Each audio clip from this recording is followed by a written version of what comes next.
नमस्कार साथियों, स्वागत है आप लोगों का आपके YouTube चैनल एग्ज़ाम इनसाइडर पे।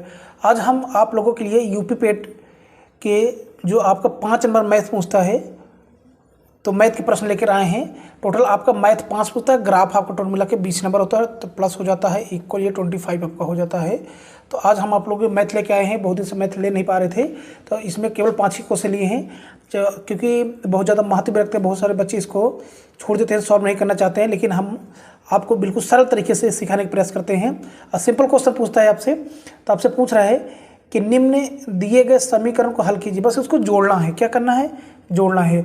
हमारी सबसे अधिकांश बच्चे इसका जोड़ कर लेते हैं, तो लेकिन तब पर हम बताने का प्रयास करते हैं इसको जोड़ा कैसे जाएगा। सबसे पहले आपको 143 दिया है, तो आप 143 ऐसे लिख लीजिए। लेकिन देखिए इसमें डेसिमल भी लगा दिया है, सब में इसमें नहीं लगा, बाकी सब में लगा है। तो आप डेसिमल ऐसे लगा कर इसके पीछे आप जीरो बढ़ा सकते हैं, लगभग चाहे जितने जीरो बढ़ा दिए कोई प्रभाव नहीं पड़ने वाला, क्योंकि दशमलव के बाद जो भी जीरो होते हैं उनकी कोई वैल्यू नहीं होती है। अब देखिए आपका 14.3 है, तो आप करिए जहाँ डेसिमल के नीचे डेसिमल करिए बस, तो यहाँ 14 कर दीजिए, यहाँ डेसिमल लगा दीजिए। अब क्या है, यहाँ 3 है, कोई जीरो कोई मतलब बढ़ा दिए, कोई दिक्कत नहीं। यहाँ भी आप जीरो बढ़ा सकते हैं, ठीक। चलिए अब 1.4 दिया है, अब क्या 1 पॉइंट, तो यहाँ पर लिखेंगे 1 पॉइंट। बस इसका जोड़ने बस इतने तरीके से आती है कि डेसिमल नीचे डेसिमल लिखिए बस आप लोग। अब देखिए जीरो दिया है, तो अब यहाँ जीरो कर दीजिए, उसके बाद डेसिमल 143 अब उसके बाद फिर आपको दिया है जीरो डेसिमल, तो अब यहाँ जीरो कर दीजिए 143। अब इसके पीछे आप और जीरो बढ़ा लीजिए ताकि आपको आसान हो जाए ऐड करने में, क्योंकि कोई जीरो का मतलब नहीं रहेगा। यहाँ भी अगर आप जीरो बढ़ा लेंगे तो कोई मतलब नहीं रहेगा, ऐसे कर लीजिए यहाँ पे। और बाकी जो बच्चे बहुत स्मार्ट है वो डायरेक्ट कर सकते हैं, कोई दिक्कत नहीं है। चलिए जोड़ते हैं, जीरो जीरो जो है यानी यहाँ 3 हो जाएगा, और यहाँ पर 3 4 7 हो जाएगा, ये 3 4 7 यहाँ 8 हो जाएगा, यहाँ 3 4 7 यहाँ फिर 8 हो जाएगा आपका। उसके बाद 3 4 7 7 1 8 हो गया। अब ये आपका 4 1 5 हो गया, ये यहाँ पर आपको 1 बचा, ये हो गया 1, तो 150.8873 1.873 ये देखिए आपका ऑप्शन डी में है, 158.8873 ऑप्शन डी आपके बिल्कुल सही। देखिए है, इसको केवल आपसे बोला है समीकरण को हल करने की, यानी जोड़ना है। लेकिन देखिए इसमें टाइम आपसे अच्छा खासा टाइम ले लेता है। तो जो बच्चे जोड़ने तो सभी जोड़ लेते हैं, लेकिन कहने मतलब ये है कि आप कितनी तेज़ी से कैलकुलेट कर लेते हो, बस यही अच्छी बात है। चलिए अब चलते हैं हम लोग दूसरे क्वेश्चन पर। देखिए दूसरा क्वेश्चन आपसे क्या कह रहा है, बहुत सिंपल है। 450 का 78% का मतलब होता है गुणा। फ्रेंड्स तो बस 450 आप ऐसे लिख लीजिए, कुछ मत करिए, काका स्तंभ में गुणा लगा दीजिए, फिर क्या वो 78% यानी यहाँ परसेंटेज था, परसेंटेज आप हटा दीजिए, तो यहाँ हो जाएगा 100। अब इसको सॉल्व कर लीजिए।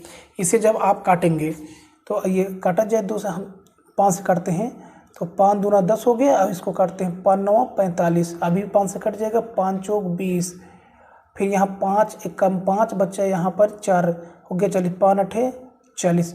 अब 2 से काट दीजिए आप, 2 दूना 4 और ये 2 9 18, अभी 2 से ये कट जाएगा आपको 78, 2 3 6 और 2 9 18, आपका बचा क्या 9 और 39, ये आपका बच गया है। इनका मल्टीप्लाई करते हैं तो हो जाएगा 9 9 81 की एक कैरी आपका मतलब हासिल लगे 8 हो गया, 9 3 27 और 27 में 8 जोड़ देंगे तो कितना हो जाएगा 35, यानी कि ये 351। कहाँ है 351, बिल्कुल सही, ऑप्शन ए में है आपका 351। इस प्रकार से आपका ऑप्शन ए बिल्कुल सही हो जाएगा। बस आप अपनी कैलकुलेशन को फास्ट रखिए, बस मैथ बहुत सिंपल होता है। बस इसमें करने क्या होता है, जुड़ा गोड़ जो आपका जुड़ा गुणा घटाना ये सब भाग होता है ना, इनको आप जल्दी से सॉल्व कर पाइए बस। चलिए क्वेश्चन नंबर आते हैं 3 पर। देखिए 3 आपसे क्या कह रहा है, कह रहा है x/y इक्वल 4/5 और 7 x + 6y = 29 हो तो y के मान, यानी इस टाइप के हम प्रश्न सॉल्व करा चुके हैं, जिसका आंसर 2.5 है। तो बहुत सारे व्यूअर्स ने बताया भी था कि हम जल्दबाजी में लगता है 2.4 बता दिए थे, जो कि इसका आंसर 2.5 आएगा। आप जाके पहले वीडियो में देख सकते हैं, लेकिन तब पर भी हम हल कर देते हैं इस प्रश्न को। देखिए आपको क्या दिया है, x/y इक्वल 4/5 दिया है आपको। उसके बाद आप एक काम कर लीजिए, आप इन दोनों का क्रॉस मल्टीप्लिकेशन करा के x की वैल्यू निकाल लीजिए। तो देखिए यहाँ पर आपका 5x आ जाएगा, यहाँ पर आपका 4y आ जाएगा। उसके बाद x की वैल्यू जब आप निकाल लेंगे तो आपका 4y अपान यहाँ पर 5 आ जाएगा। x का मान आपको मिल चुका है, ऐसे आप इसको बंद कर लीजिए। अब इस समीकरण में क्या करिए, x का मान लिख दीजिए। तो इसको समीकरण एक आप मान लीजिए 7x प्लस 6y इक्वल 29। तो जब आप x का मान रखेंगे 4y इक्वल 5 अब प्लस 6y इक्वल 29 है। तब एक काम कर लीजिए, आप इनको गुणा कर दीजिए, 7 का 4 में कर दीजिए, हो जाएगा क्या 28y अपान 5 प्लस 6y इक्वल 29। अब चलिए हम अब जो नियम है लासा का, इन दोनों गुणा कर देते हैं हम। तो हो जाएगा आपका 28y प्लस 6 पंजे 30y इक्वल 29। कितना हो जाएगा, 29 हो जाएगा। अब 28 29 को अच्छा नीचे आपका अपान 5 भी है, फिर आप क्रॉस मल्टीप्लिकेशन करेंगे तो आपको मिल जाएगा, हम इसको यहाँ पे लिखते हैं 28। पहले हम जो इनको जोड़ते हैं 28y प्लस 30y। जब आप 29 का और इसमें 5 का मल्टीप्लाई करेंगे तो आपको 145 आ जाएगा। कितना आ जाएगा, 145 पे। और आप जब इसको क्या करेंगे 28 और 30 जोड़ेंगे तो ऐसे देखा जाए तो हो जाएगा 50, हाँ 58 बिल्कुल सही हो जाएगा। ऐड कर देंगे तो आप 58y इक्वल आपको 145। उसके बाद आप y कैसे हो सकते हैं यहाँ पर ना दिखाई पड़े तो हम कुछ जगह बना लेते हैं इरेज करके। आपको हम जगह बनाने के यहाँ प्रयास करते हैं आपके लिए। यहाँ पर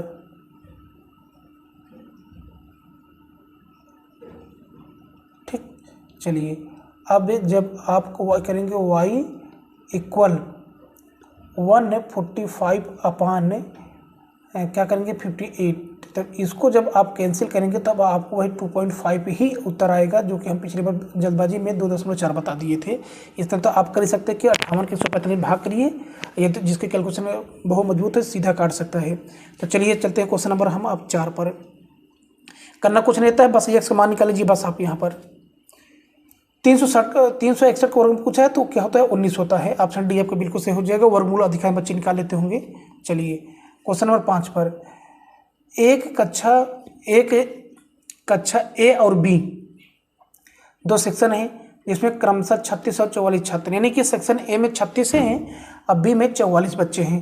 यदि सेक्शन ए के छात्रों को औसत 40 दिया है, यानी कि ए के छात्रों का औसत 40 दिया है, तो हम ए का कुल योग निकाल लेते हैं। ए का कुल योग निकाल लेते हैं।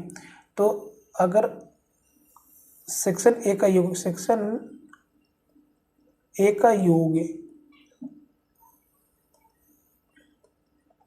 आप जानते हैं कि औसत बराबर होता है कुल संख्याओं बटा कुल संख्या योग बटा कुल संख्या।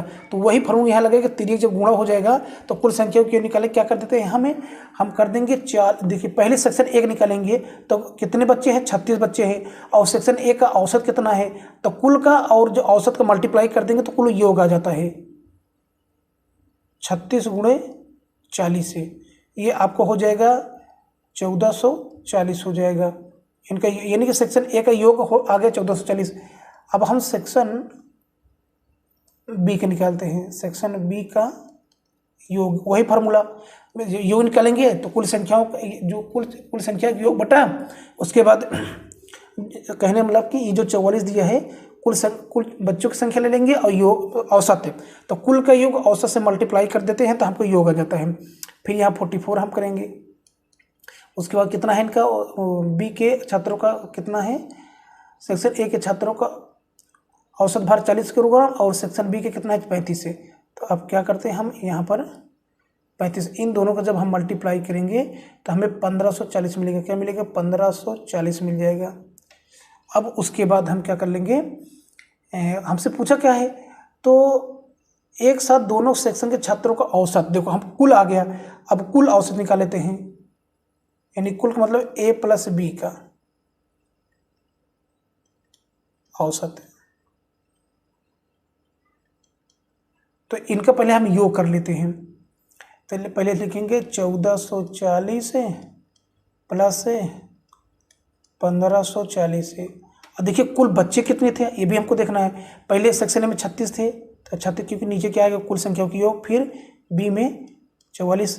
तो इनको जब हम क्या कर लेंगे 1440 और 1540 को हम जोड़ते हैं तो 2980 आ जाता है, और 3644 को जोड़ते हैं तो हो जाएगा 3644 से ये आपका हो जाएगा 80।